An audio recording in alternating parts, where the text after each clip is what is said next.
Le 23 novembre 1934 paraissait dans l'Action française la critique de François Vuneuil du film « Filles d'Amérique, Finishing School », texte intégral.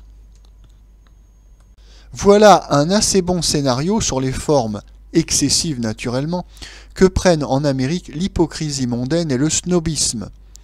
Le théâtre en est le collège de Crockett Hall, une institution bien anglo-saxonne. Il est indispensable que les jeunes filles qui portent un nom viennent y passer 1 an ou 2 pour se préparer à leur entrée dans la société.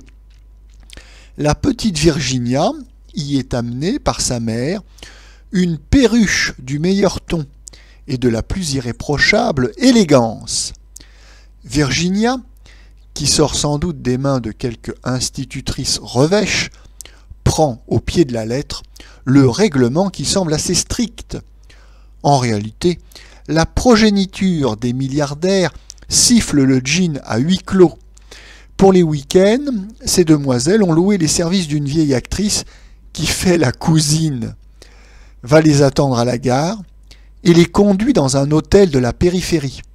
Elles y retrouvent leurs boys favoris. Comme ces jeunes personnes ont appris déjà la prudence, leur réputation est intacte.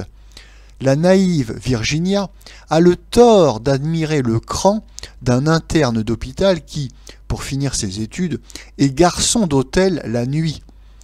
L'interne vient la voir à Crockett Hall dans une vieille Ford. Gros scandale!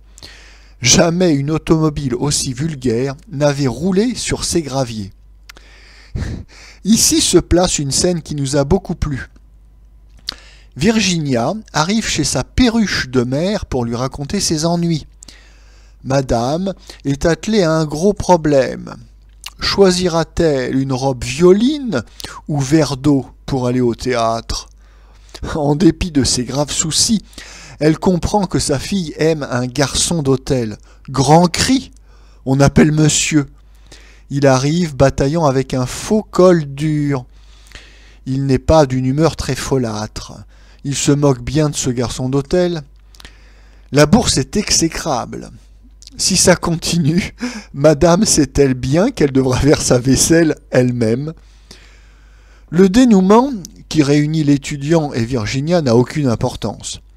Dans les chapitres précédents, grâce au jeu très vif des acteurs, de la jolie Frances Dee, la sœur de Katharine Hepburn dans Little Woman, se glissent des observations assez caustiques.